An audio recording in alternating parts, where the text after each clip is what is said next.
Hello, everybody, and Happy New Year. My name is Andrew, and today I've got Ping, Andrew Cowie, and Skylar here with us, and we're going to talk about New Year's and our New Year's resolutions, as well as what we can expect for the new year in the real estate market for 2024.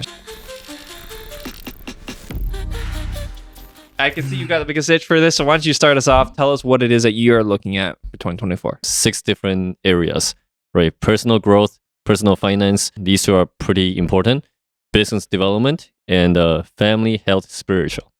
Okay, so all 6 areas I will always want to look into. I want to spend some time reflecting on these 6 areas in the past year, and then kind of figure out a way to come up with the measurable goals for the following year. And then once I can come up with the measurable goals, then I really wanted to look into the actions that I need to take, which is forming my new habit or removing the bad habits in the past year. Okay, so generally speaking, that's usually when I spend 3-4 days reflecting with my wife, Joy, and we'll set up some goals like that. You do this together? Yeah, we have to, right? Because there's a family components, there's a personal finance components, family, health, they're all together. Yeah. It's a partnership. Yeah. It sounds like when people talk about like work-life balance, this isn't a work-life balance, it's just balance. It is integration.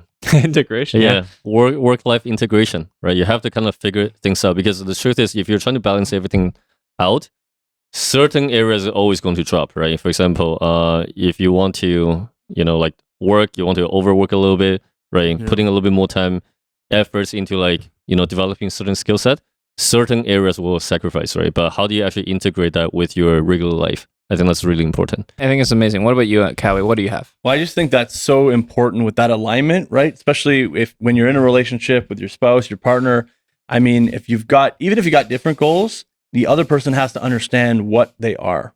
And better yet, if you have the same goals, you can work towards those goals together so that you have the support, because we know that no one can do everything themselves, right? Mm-hmm. So when you have that kind of support of someone that you're close with, living with every day, that can help you get to your goals. I like the idea of taking an inventory. So I'll take an inventory of the past year.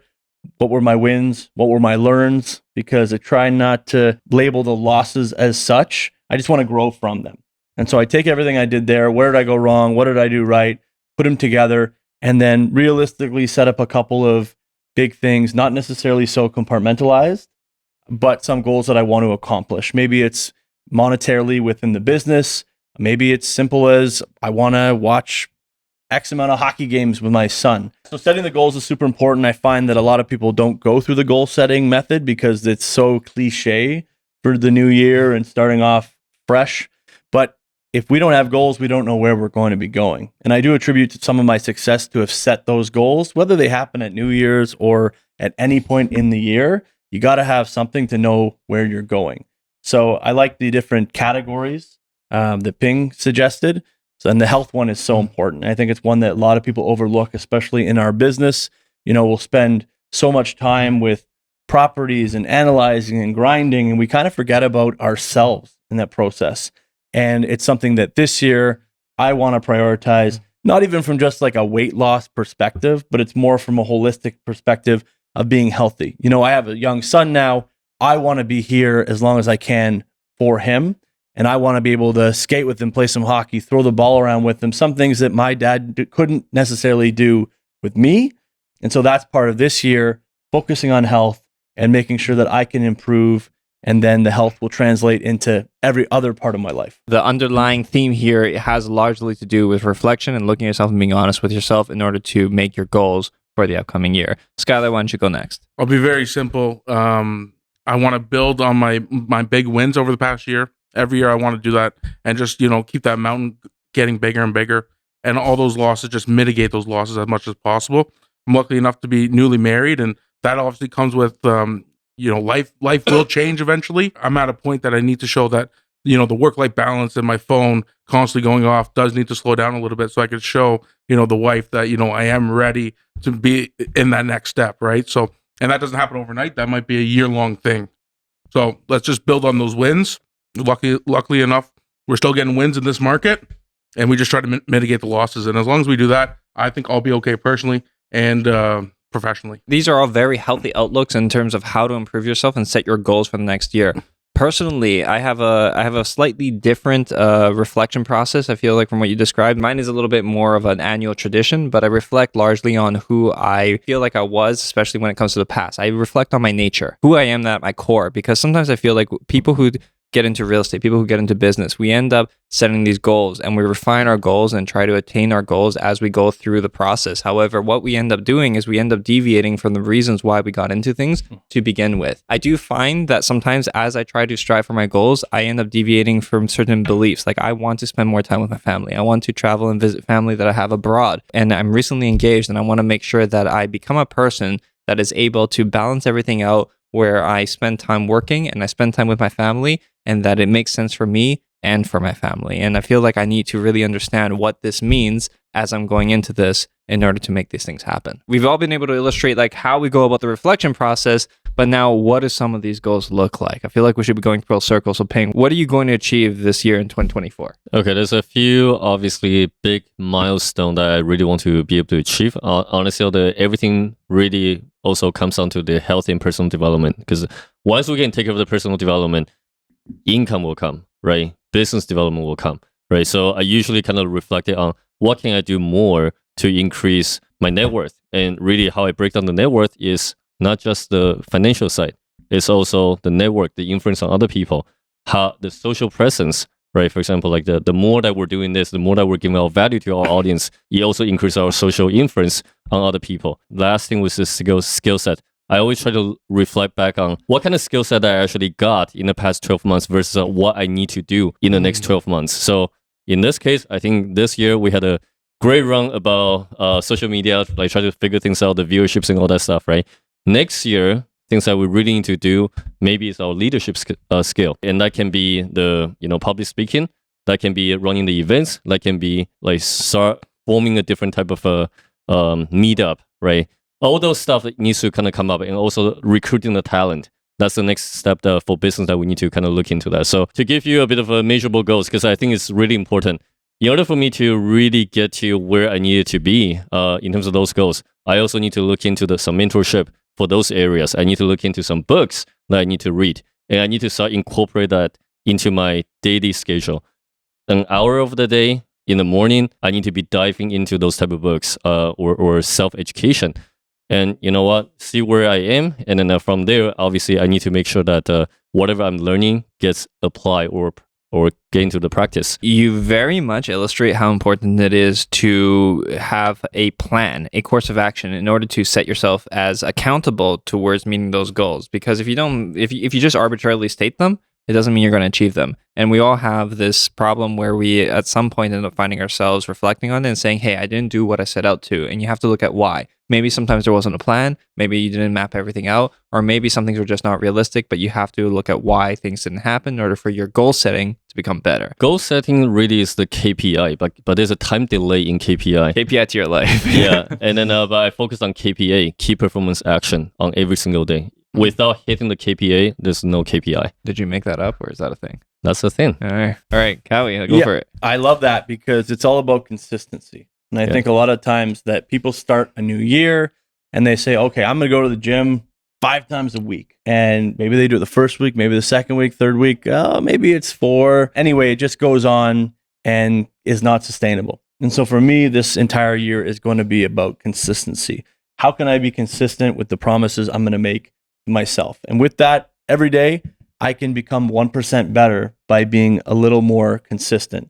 So when it comes to being healthier, it's going to be a matter of not necessarily a giant goal with a number monetized on it, but it's going to be more of the KPAs of, are you eating healthier? Are you moving your body when you can? Also, health is your mind as well. Are you feeding your brain with books consistently so that you can continue to become a better person? Obviously, there's things with the business that we want to keep scaling, but at the end of the day, all of that comes from being consistent. And honestly, traditionally, I've been boom or bust. I'm very much that kind of guy where it's like, I'm going to hit it out of the park or I'm going to sit in the dugout.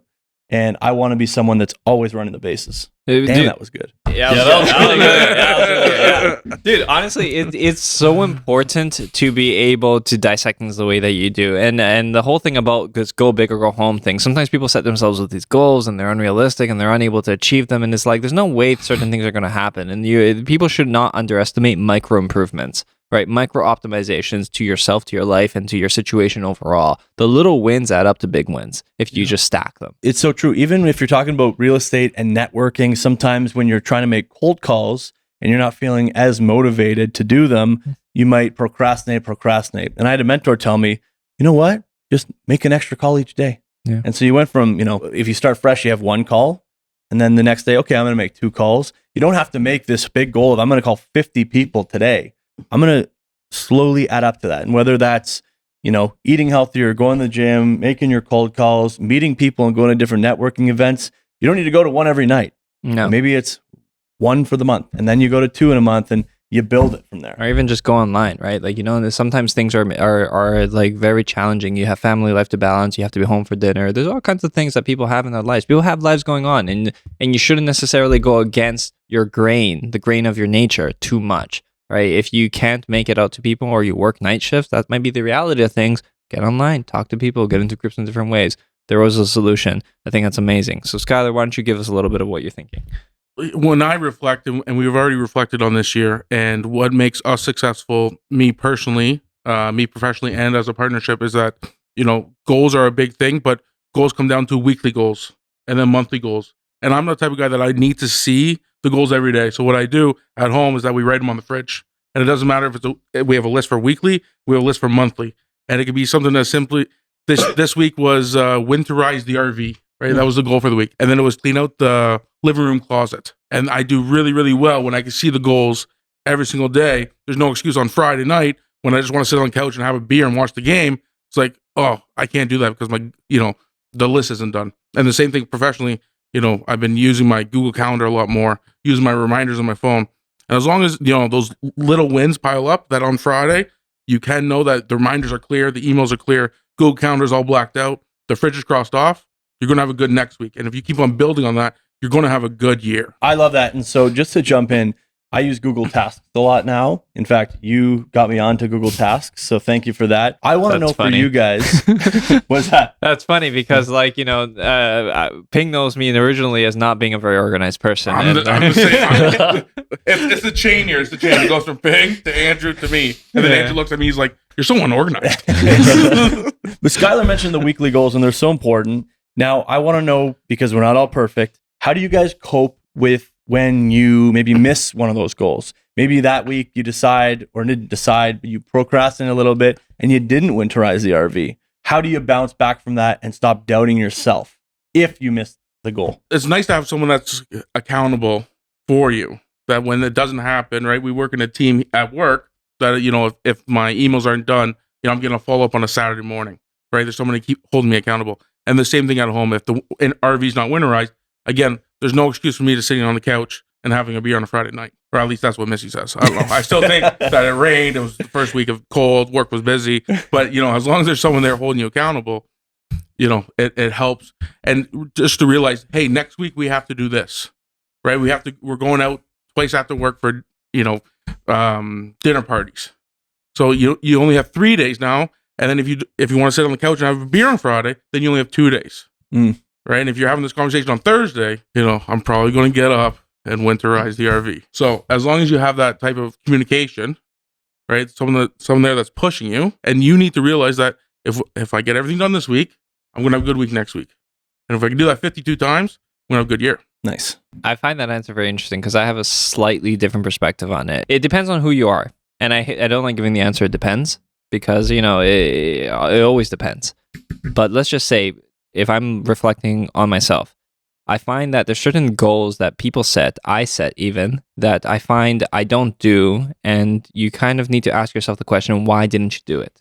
It's not just that, I didn't do it. It's like, it's not that simple. It's not that you were lazy or something like that. Chances are you're probably not. It's probably just that something's not right there. You have to reflect onto why you didn't do it. If you feel like you're not going to the gym, you got to ask yourself why. If you feel like you're not keeping the house as clean as you want it to be, you got to ask yourself why. If you're not saving the way you want it to, why is that happening? Chances are you're not completely lost, and there's not just like some offshot reason as to why things aren't happening. There's probably something to do with your circumstances or your nature. And if it's your nature, you need to be honest with yourself as to why that is. If your nature is lacking and you have a goal you must reach, you need to compensate for it somehow. And it's not necessarily going against your nature. It might be working with people who are around you. And that can be your significant other. Like sometimes I can't keep the house clean the way I would want to. But honestly, if I'm having stressful times or things that I'm dealing with, Lauren compensates.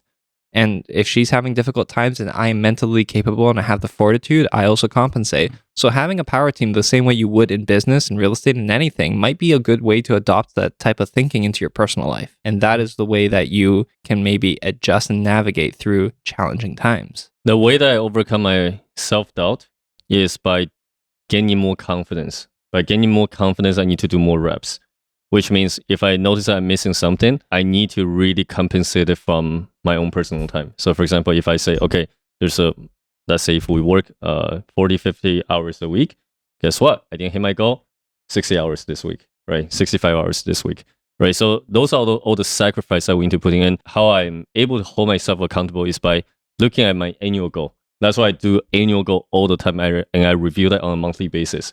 And then every quarter, I might do a slight adjustment, remove all the ones that I feel like I thought it was important, but maybe it's not important. So I kind of take a step back, look at my overview of the goals that I really need to accomplish, which one is non-negotiable. And then I kind of go back there and kind of figure out exactly where I need to improve. And that's essentially how I do it. Don't use the emotion to drive your behavior, use your vision to drive your behavior. I need to jump in there because I feel like you made an important distinction even to what it was that I was saying. Non-negotiable goals are things that you have to do. If you have like health problems and you feel that these health problems might lead to you not being around, these are non-negotiable goals that you have to overcome. It's not like, oh, this is against my nature. No, there's nothing to do with it. These are non-negotiable goals, right? And that's an easy one to understand because, anybody can find themselves in that situation, right? But if it's things that you end up setting as goals that may be not true to you, because some people make these goals and it's like, I hear people tell me about their goals and I'm just like, I don't know, you don't seem like that kind of person. It doesn't seem like you, right? How many people say that they want to do something? It's kind of like the people who talk about the beast thing and they want to do what beasts do, but they're not really like that, you know? The goal setting is actually pretty useless if you're not changing your behavior and tailored towards those goals, right? So for example, even for health, I have a very specific goal that I need to hit 165 pounds, like for my height. And then the body fat, I wanted to like obviously keep it under like 15%. But how did you set that? Yeah, because I measured that and I noticed that where I am right now, I just need to get better next year. Anyway, so that's just some measurable goals that I set up. In order for me to really control that energy and keep myself in shape, guess what? I got an adjustable desk.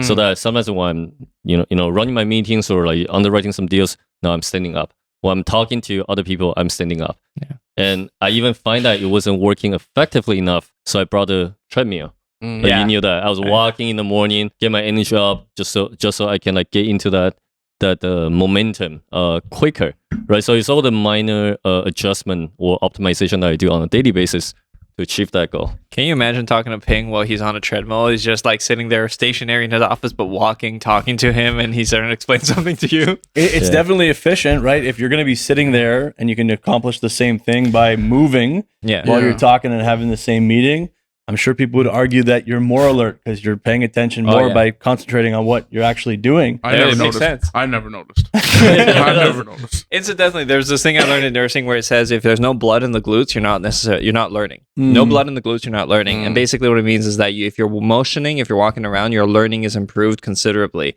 And this has been proven in the scientific community, at least. Whatever, that doesn't really matter so much. But yeah, it's essentially like an interesting fun fact. So moving around does it. And you got the freaking TikTok, the treadmill, the TikTok treadmill. Yeah, where those guys who make those videos of them dressing up in different suits and then just walking, but they're stationary. That's the one he got. You got it on Amazon, right? Yeah. Oh no, Walmart. Walmart? Oh, okay. Yeah, Shout out Walmart. It looked exactly like the same one. By the way, standing at your desk is huge. Oh yeah, it changed my energy completely. Yeah, right? It changes everything. You're hosting meetings, like anything. Like you'll find there's a remarkable difference to the way that you think and operate if you're just standing or motioning. Yeah, and also there's no one set system that will work forever, right? So initially, when I was doing that, I thought it was fine, but then eventually your body get used to it. So I have to like kind of break that routine a little bit. So lately, what I've been doing is I actually go to the gym like from 11 to noon, right? And what I did is because I wake up very early. I always try to beat Macy for like at least an hour so that I can do a bit of deep work. right? Wake up, go straight to work, do some work, yada yada yada, and then by the time Macy got up, I spent a little bit of time with her, get back to work, and then I'm like, by the time I finish those three things, it's around 10:30, 11. I noticed my energy drop quite a bit. Yeah. And standing up is no longer going to help me to regain that energy. So I'm like, you know what? If my productivity is going to be low, let me go to the gym. Let me just sweat a little bit, come back feeling good to handle my next meeting. I feel like we're a little cliche. I feel like a lot of our goals have to do, at least, in terms of what the two of you are saying, have to do around fitness and health. No, it's I don't. And they're not, cliche doesn't mean that they're unimportant, Mm-hmm. right? I think the difference is too that a lot of the health goals that people do create are these numbers to do with weight loss. We see that a lot, right? Those are the things people put out there. I think for us, what I think we're both saying is that it's more about just lifestyle balance and feeling better, not necessarily, to be on a beach and looking the best. It's more so I just want to be a better human so my brain works better and I just feel better and I get to be here longer. I like what you're saying, because pretty much what you're talking about is there's people who go to the gym so that they can perform better in a sport. And then there's people who will go to the gym just to look better, right? So in this case, it's almost like, your performance is in business and in life and in balancing and working with your family. That is the sport. People set all kinds of goals. So I feel like this might be important. So like a personal goal to me that I've actually set for the New Year's has to do with social media. All throughout my history, I wasn't the biggest fan of social media. Okay, and this is like, it's not a health related goal. It might not seem like it's a very grandiose thing, but I need to be more present on social media. And I feel like a lot of people have the opposite problem. They need to get off of it. They need to hop off of Instagram, but I'm actually not on it enough. I send individual videos to individual people. Like I'll send you an individual picture. I might send you something. I don't post on Instagram. And there's no reason why I shouldn't do that, but I almost feel like I have an adverseness to that. Like, why? And the thing is that what my business might actually require is a little bit of humanization. Like I do feel like I have things about my nature that, will resonate with people. And I need to get over that. I'm always worried about being canceled or like somebody not liking what it is. And I'm almost stuck in my head. And at least I know that these guys will understand me, but nobody else will. And I need to get over that. And that's a personal goal for me. And that's going to be a struggle for sure in 2024. Well, you're off to a good start because the posts have been really good. The stuff that you see, very interesting. Not only is it, very cool and what we do after work and, what you do to have fun is very cool. A lot of people don't watch that, but also, our work life. It's interesting. It's, to us, it's cool to see. And a lot of people, I think it's also very interesting, right? When we walk into apartments and what we see. And so you need to take that advice because you also need to start posting things about your life. I need to see you on Instagram. Yeah, on story. Yeah, exactly. You can do the work for both of us, Andrew. That'll be my next year's goal. Yeah, okay. Give me your Instagram account. I'll Yeah. tag. Yeah. I'll start posting for you. Yeah. Hey, why don't we talk about real estate market a little bit? Where are you guys seeing in 2024? So in terms of what I think is going to be happening, I do think that interest rates are going to go down. I think it's going to propel the market a little bit. And when that happens, you combine that with the increased immigration that's happening and the elections coming up, because that's also an interesting thing. The elections are coming up. And these politicians are going to be battling head to toe and trying to make things adjusted. We have already seen adjustments to the carbon tax where things are going to be affecting inflation and propelling interest rates in a certain direction. Now, you got to hedge your bets. You got to think about what it is that's going to happen and how you want to play your cards as a real estate investor. The interest rate is going to drop, which will drive the real estate market up a little bit. But because there's other factors that we need to take into consideration, the market will... I still think that the market will play upwards. Okay. It's a sheer matter of population growth. Now, people sometimes compare things like when it was population growth. People will compare Canada to different places like India or, certain places in Southeast Asia where populations are massive and the real estate market isn't exactly very expensive. But you can't compare apples to oranges. You have to look at Canada and compare it to other economies that are industrious and have production, have significant export, and the standard of living and the quality of life is relatively similar. If you compare our real estate economy to other places, let's say in Asia at large, you look at Taiwan, you look at Singapore, you look at Korea, you look at other places, their densely populated cities are off the hook when it comes to their real estate values, right? So, and people who come from big cities, especially foreigners who come here and they look at what's happening here, they almost act like they've seen this before. Oh yeah, no, we have. We have. Multiple times. Okay, so the way that I look at real estate market and how things are going to happen, like I think 80-85% of what you just say, I can get behind it. I do believe that interest rate will have to come down a little bit. Election and all that stuff, the affordability, the inflations and all that stuff is going to be discussed like very, very much in the next like 6 to 12 months. When the interest rate comes down, there will gain a lot of market confidence from the buyers, and this is where a lot of people will come in. But now, when I'm looking at the trend of the investors, especially for Ontario investing, it has been a very interesting trend and hype in different areas. So if we take a look at all the way back to like 2015, 2016, there was a bear method in single family all the way to legal duplex conversion. After that, it kind of gets into multifamily. Once it gets multifamily, and then people started talking about garden suite, right? So there's a trend of different things. And then in 2022, 2023, people are looking at out of province investing. So in Alberta or in New Brunswick, I think what's about to happen in 2024 is that Ontario investors are going to be like, hey, if I'm going to go all the way to the east, the rent control is coming out for New Brunswick. Alberta is going to get a little bit more unaffordable. Now it's going to start pushing people down to Ohio because it's only 45-hour drive. And then I did a bit of a survey for the audience that we have. There were so many people, 40-something plus people voted yes. When I like literally within the first like 12 hours, they say yes, I'd be interested in looking into the Ohio market right away. And I understand that's not a big enough of sample, but 44 versus 2 people, only 2 people feel like there's going to still be a huge appreciation in Ontario market because of the imbalancing between supply and demand. I feel like it's going to create the next trend of going into Ohio. And this is where things can get a little interesting because I also believe that real estate market will continue to go up for the fundamental issue. But then the investing trend is going to go south a little bit. So that's what I'm projecting. And if I know that one area is going to draw a lot of attention from the investor for rental perspective, I kind of want to get in a little bit earlier before everybody else does. The market will always go up, but it'll be the normal progression that we've seen and not the COVID spike that has happened. Yep. And a lot of people got rich and a lot of people are getting broke. That's just how the real estate market goes. What I see the difference between the States and investing in Ontario is that the government has your back a little bit more than what we do here. The provincial government doesn't have our back with the LTB. The federal government doesn't have our back with interest rates. Nobody has our back. It's us versus the tenant, that's it. Us versus our mortgage payment, that's it. In the States, you go down, we talk about Section 8 housing and how the government helps these tenants pay the rent. It's a lot cheaper to get in. And the class of tenants may be the same, if not better, right? There's a lot of good paying jobs in these cities that we're looking in Ohio. So yeah, it's a great avenue to think about investing in a place like Ohio. That's very landlord friendly. And if we were talking to someone from Ohio, they may not say that. They might not say that. It's like, come visit me for a week. come shadow me for a week. Well, grass is always greener, right? Yeah. Yeah.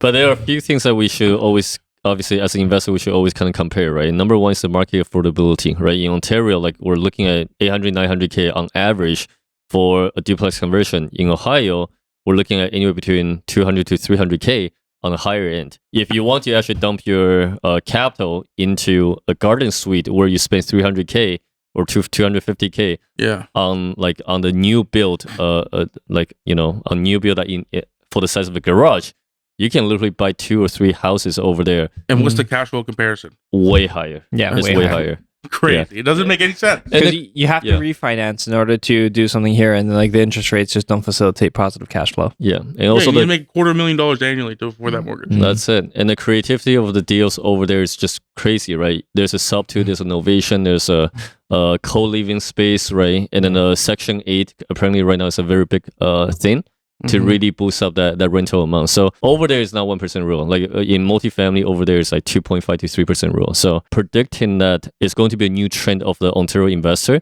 and this trend will happen for the next not just 1 year. It's not going to be a temporary hype that we're seeing in multiple different areas in Ontario. It's going to be a 2 to 3 year hype going into 2024. Cowie, you've been a little quiet. Why don't you tell us what your thoughts are for 2024? I think it's interesting because when we talk about the real estate market, it's so broad, right? We talk about the Canadian real estate market. Well, the reality is in Toronto, it's very different than Nunavut, for instance, right? That's like, yeah, that's black and white. That's apples and oranges. Very, very different. And so painting everything with the same brush, I think is dangerous. I do think though that investors are smart, or at least most investors focus on the return on investment. They focus on the performance of the investments that they're making. So now all of a sudden, if it's more expensive in Canada to get a return, and the return is lower than the option of going down to the States to do some business, well, I agree with that. And I think that will start to happen more and more. Now, there's a couple other things at play. You know, there are those indicators that the interest rates will come down a little bit. That's a fact so far, based on the numbers. The fact also lies that immigration continues to increase. It's not getting easier to find a place to live. We aren't building housing at the rate that we need to build it in order for that to help out the numbers. So I think what we'll see is a bit of a balancing act where some people will go down to the States to invest, which will take some of the demand out of, you know, the Canadian market. So that'll soften it a bit. And then at the same time, you're going to have the dollars that are still out there from printing money, the immigration still out there, and people need places to live. So I think that'll actually balance it out. So I see a little bit of a downturn when it comes to interest rates, which will push prices up, but then I think it'll stay pretty level throughout the year from a market value perspective. And rent will keep going up. Rent going up seems to be like a matter of fact. Yeah, most people are talking about that the market inflation is all due to landlords or investors, but it's not. It's due to the fact that we're not building fast enough, and we keep on bringing people in over and over again. Yeah. So there's a big outroar to halt immigration, or at least to slow it down considerably. But the thing is that there is a significant portion of immigration that is propping up the Canadian economy, right? Like our GDP hasn't increased very much, considering if you factor in how much our population has increased, our GDP has remained relatively stagnant, which means that we're in the negative technically, right? If you think about it. All things considered, immigration has become such a pivotal requirement for the Canadian economy. If you remove that, you might heal the real estate affordability a little bit. We still have a long way to go to catch up, but you might heal it a little bit, but you're going to cause a cascade of other problems. Like even if we just solve all the problems, we fix the housing and we bring in enough people to pay for taxes so that we can prop up the economy,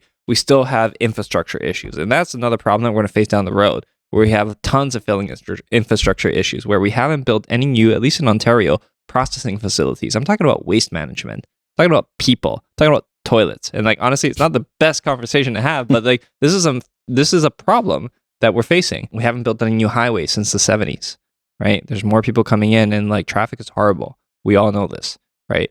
And then there's other problems that we start seeing, like everybody, like we are now pushing for electric cars, and we want to also push for heat pumps, right? We are not improving the electrical grid fast enough in order to facilitate all these things. So while we might be trying to solve one problem, we are now needing to facilitate the improvement of another issue that is now coming up. So how is this all going to work out? These are all just challenges we have to face. Good luck, Trudeau. You're doing a great job, pal. Yeah, it's definitely concerning. That can be a spiral of conversation. We can go so many places with that. Yeah. The intro there. I've been getting by the way, I've been getting like so political lately in terms of the conversations I've been having, because these are all like, you know, Well, there's all political stuff. It's not like there's one guy that's like building in Toronto, building 1,000 units, and that's driving the prices up. There's like a simple reason why the housing is so expensive right now, and it's due to interest rates. It's due to interest rates, but the thing is that interest rates are the way they are for like a variety of reasons. Things are out of control. A lot of the problems can arguably be solved if they just relinquished a lot of the archaic bylaws that are in place, right? So things can improve. The thing is that without talking about how things could be improved, because yes, things can be improved, certain adjustments will be made, but the thing is that things are probably going to go, at least for the next year, on a certain trajectory. There are going to be elections that are happening. There are going to be things that are changing. We can expect interest rates to start going on a downwards trajectory, but for how long? And the question that people are going to have is, are interest rates going to continue to go downwards? Or are they going to go downwards, even out, and then start going up again? And that's what a lot of people are worried about. And are they worried about it from a new acquisition standpoint or from a renewal standpoint? Because I find it funny, there's always this conversation about interest rates, and I don't remember until interest rates have plummeted so much that it was a daily topic. Mm-hmm. Everyone every day wants to talk about interest rates. I know people who own no real estate, and we're talking about interest rates, and they have nothing to do with interest rates, whether it's an investment or whatnot. And so there's become this obsession with the interest rates. And I think as investors, we have to equip ourselves with a tool belt that we can invest no matter where those interest rates are. Now, an end user, it's a different story, right? They want to buy a family home. They want to live there for a long time. That's kind of separate from the investor angle of interest rates. We should be able to pivot with different strategies into different markets when the interest rates are doing what they do so that we can keep going ahead with our business and maybe just obsess a little bit less over them as to what they're going to do. I don't know if that takes away from what we were talking about, but No, I that's think definitely how I feel. No, and I think that's Yeah. why we're all sitting up here, right? Is because when the interest rates did spike, we pivot and we make it work. We find out places like Ohio. How much cash flow can we make in Ohio? Yeah. This is why we're sitting up here. Yeah, this is Yeah. why we're talking about this, right? People look at different places, and the reason why the sentiment is so positive towards something like that is because people can't even fathom the possibility of being able to own a house for anything less than $200,000. yeah, you can't Right. even ignore that market anymore. Before we could get away from it, back in 2017 when we were looking at duplex conversion was 400K, and we thought that was high. Yeah. 400K versus a 200K or 150K USD in Ohio is like, okay, now you can be like, okay, listen, like I still want to invest in my own market. I don't want to move too far away because I'm very hands-on. You know, there's a lot of emotional factor that we can discuss. But right now, when we're looking at 800, 900K versus 250K, It's an easy decision. it's only 4-hour drive. easy. Yeah, if you think that people So- drive up to Sudbury to buy property and Oh, manage it, And and you right got- now it's 600K. You got to take Yeah. Highway 11 up there. It's Yeah. it's a nightmare. Like, it's Yeah. a nightmare. Yeah, the fact that investors will be shifting away from Ontario market is going to cause a spike in the rental price. Sometimes we have to be careful for what we wish for, right? Yeah. Because some people are like, hey, you know, these people are the problem, but guess what? If there's no investor, look at Detroit, right? The road maintenance and all that stuff is not getting done. Nobody's paying property tax. the thing being that when we're comparing this to Detroit, the thing is that we are actually comparing a country at large. So Mhm. if inflation doesn't happen, if we don't control it the same way that we do, basically it will become very difficult for us to acquire certain goods. Other things will become very expensive. Certain products that we buy, foods, other consumer goods, these things will become very expensive. However, we are a country that produces a lot of natural resources. We have wood, we have wheat, we have all kinds of things. We have water. We can sell a ton of things, and theoretically, at least, by the natural economy, if things do go the way that they're going, we should be able to export things a little more, and that should prop up our economy on the back end. So there are things that should come into play that will be able to bolster us. But the thing is that while things are changing, which things are going to be changing in 2024, this is the year that I see things changing so much. How are we going to position ourselves as individuals, as investors, where we are on the side that we want to be? And it's not always just shifting everything to the US market, because the US market is volatile. And while there are certain benefits and securities, doesn't mean that we're going to be completely covered. Canada offers benefits and people move here for a reason. We just got to pick our own battle, right? There's a different market has a different problem. And as an investor, the only control that we have is to make a decision based on the information we have right now. And we're going to be judged based on the serious decision that we're going to be making in the next 1 to 2 years.